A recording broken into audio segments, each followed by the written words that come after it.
With the current dominance of the social media giants, it seems extremely audacious for anyone to be launching their own social media platform to try and rival their position. But yeah, just the other day, I'm scrolling through Twitter and I hear all this hype about this new app, Clubhouse. I quickly learned that Clubhouse is a drop-in audio chat room app. It's interesting people talking about interesting things live, and you can join in on those conversations through Clubhouse.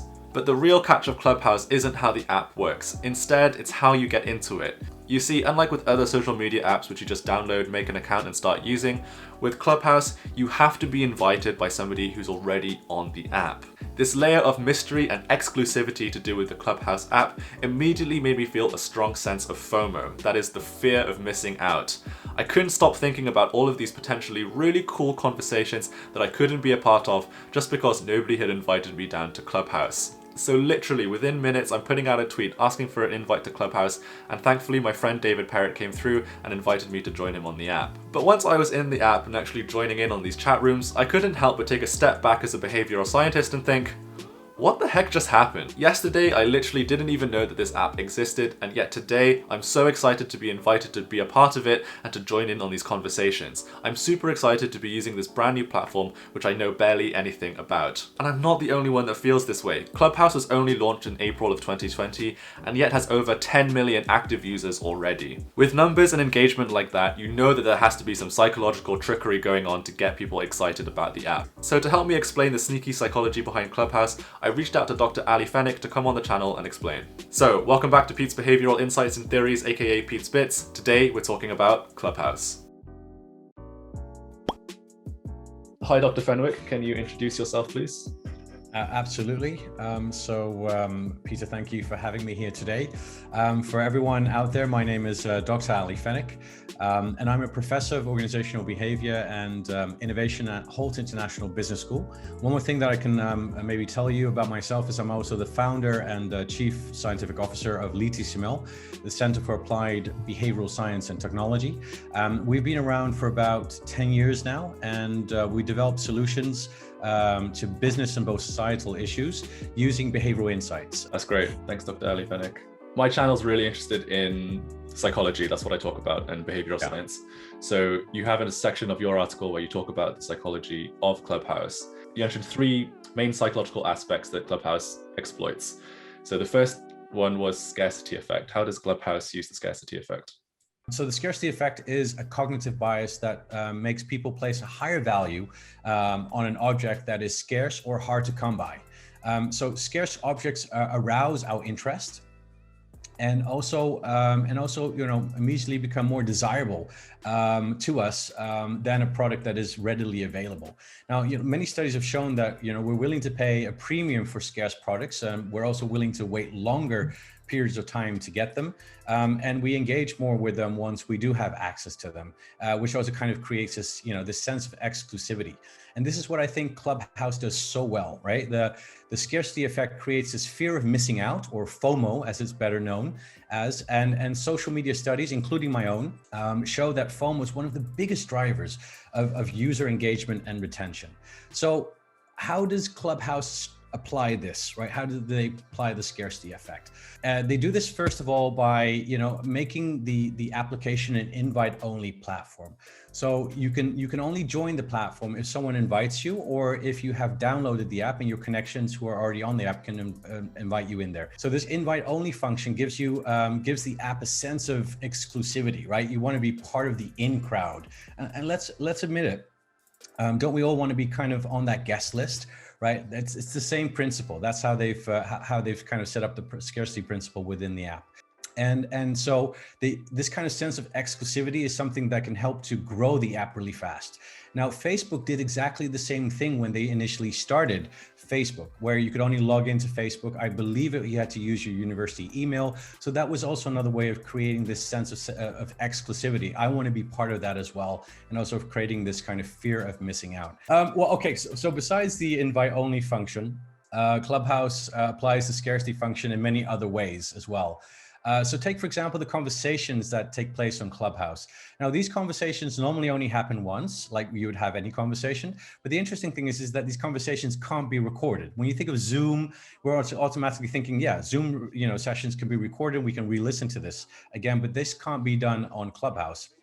I think it's part of their policies that you're not allowed to record people or conversations without prior consent. So this means that if you miss a conversation on Clubhouse, it's gone for good, right? And this is also, I think, is a very smart way of applying the scarcity principle, and especially to topics that really matter to you. It really creates this fear of missing out and having people to come back to the application. I also think that scarcity is being applied to people who you meet on Clubhouse.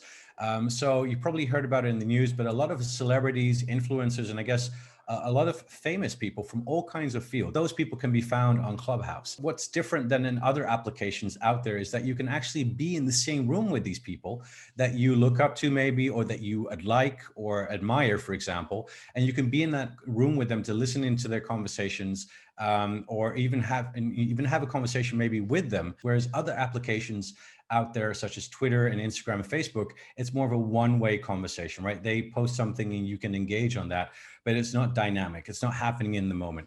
And that's, I think, is a sense of exclusivity that Clubhouse provides to its users, which you don't see in other applications. Now, the other application of the scarcity principle that Dr. Ali Fenwick talks about is how the app is only available on iOS, only available to iPhone users.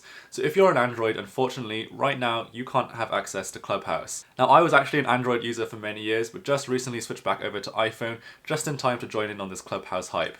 But apparently, this iPhone elitism is driving Android users crazy. And I've actually, I've heard people wanting to buy an iPhone just to get on Clubhouse. It's pretty crazy. Hey. Another principle you talk about is unexpected rewards. Now, I've talked about these on my channel before, but I wanted to hear from you why you think they're so powerful and how you think Clubhouse is taking advantage of them. Yeah, the unexpected reward aspect is very interesting. Nirayal talks about it in his book, Hooked, where basically if you want to get people to be engaged and try, if you're aiming to create these habit forming behaviors in people, having these unexpected rewards is really important. When we look at studies, behavioral studies that were conducted many years ago, we see that when we actually motivate, when we give someone a reward for their behavior, the moment that we stop giving them that reward is the moment that they stop repeating that behavior. And there's different ways of how rewards have been given. Intervals, or every couple of steps or steps taken, you get a reward. Time-based, for example, so every 5 minutes or every an hour. And when they actually applied this unexpected reward, so kind of a surprise effect, you're not sure when you're going to get the reward. So that's like pulling the handle of a slot machine and not knowing if you're going to win or not. They actually find in these studies is that this is what really keeps people coming back, because you never know what you're going to get. And I guess, Clubhouse also makes use of this in different ways. So first of all, the notifications that you get. So you get, when you download the app on your phone, you get these notifications of which kind of conversations are going to be taking place or which conversations are being scheduled. So if there's something of your interest there, of course, you're going to want to join and want to connect, right? So that's one way of, creating these unexpected rewards, not knowing which conversations, or being surprised by some conversations that by people maybe that are close to you that are planned. Also, what maybe a lot of people don't think about this, but I've been in a lot of these conversations on Clubhouse. And what I found is that, you hear people saying like, it's 2:00 in the morning here in the US, for example, and I've been in this chat room for 12 hours already. I'm thinking, are you nuts? But the reason behind it, I mean, I've been in a couple of sessions for a couple of hours, and I get their point now. So because the conversations are so dynamic, they evolve so unpredictable in an unpredictable way that you never know who's going to join the conversation. You never know who's going to say what. And every time someone says something that's really interesting, you stay hooked. You want to, wait a minute, I want to stay here. I want to learn more about this. Maybe the next person that's going to come in is going to give me something else very interesting. So it's not very clear, but I actually think that is very much a way of how the unexpected a reward is basically being applied in a very natural setting. So not in a predetermined way as you would think about, designing a slot machine, but in a very natural way in terms of how a conversation would evolve. There's one more psychological insight that you put in your article, and that is the sense of community. So why is this an important psychological concept, and how does Clubhouse take advantage of it? Yeah, no, I think this is one thing that I really love about the app. Clubhouse is this high focus on social without the media aspect. So it's a social media platform without the media element, right? And it emphasizes the sociability like no other platform out there. And so why are people wanting to be involved in these conversations? First of all, because we need to be connected. And this is something that we're very much missing. And Clubhouse started, I believe, around March 2020, which was basically the start of the pandemic, right? What a perfect time to start. And the moment that we started losing these weaker tie connections, this is where I kind of feel Clubhouse fills this in, because when we're alone and we feel that we're losing the connections with people around us, we want to find ways to be socially more connected, right? Because remember one thing, we're social by nature, right? We very much drive, it's not just fun to be with people. There's a psychological need to want to connect. We feel safer when we are connected with other people. We have a sense of pride, but also a sense of identity, right? We also understand who we are through our social interactions with other people. And I think that's very important. So one great example was the recent snowfall in Texas.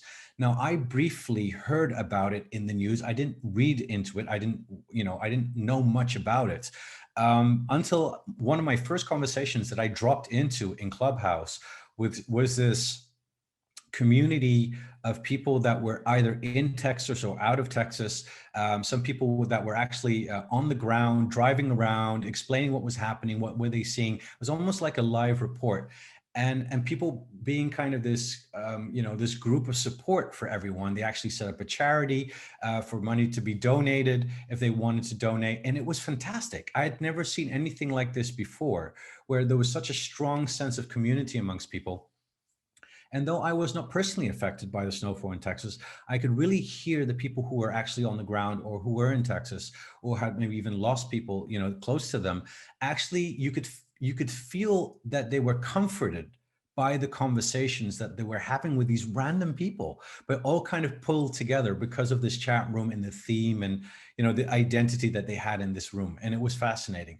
So this sense of community, I think is very much a big thing and the sense of belonging, I think is a really strong thing that the app really emphasizes much more than I've seen with any other application out there. Brilliant. Thank you, Dr. Fenwick. Where can people find you if they want to get in contact with you? So yeah, if you want to connect with me, definitely you can connect with me through my socials. So on Twitter, my Twitter handle is Dr. A. Fenwick with a W. Otherwise, you can connect with me on Instagram, which is Modern Day Psychologist, where I talk more about global events. And I try to provide people with a psychological perspective to them. Or you can, of course, connect with me on LinkedIn under Ali Fenwick, and on Clubhouse, of course. My alias is Dr. Ali Fenwick there as well. So definitely feel free to connect with me on my socials. I'll be more than happy to continue this conversation and many other conversations with you guys online. Hey guys, thanks for watching today's video. If you enjoyed it, can you please give me a thumbs up because it really helps me out. Definitely go check out Dr. Ali Fenwick's article, top link in the description. And if you want to talk to me on Clubhouse, you can do. You just have to follow me by searching PetesBITs on Clubhouse. Okay, thank you guys so much for watching, and I'll see you in the next one. Bye-bye.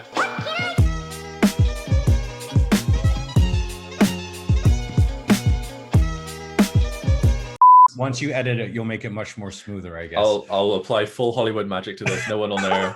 The filter's on.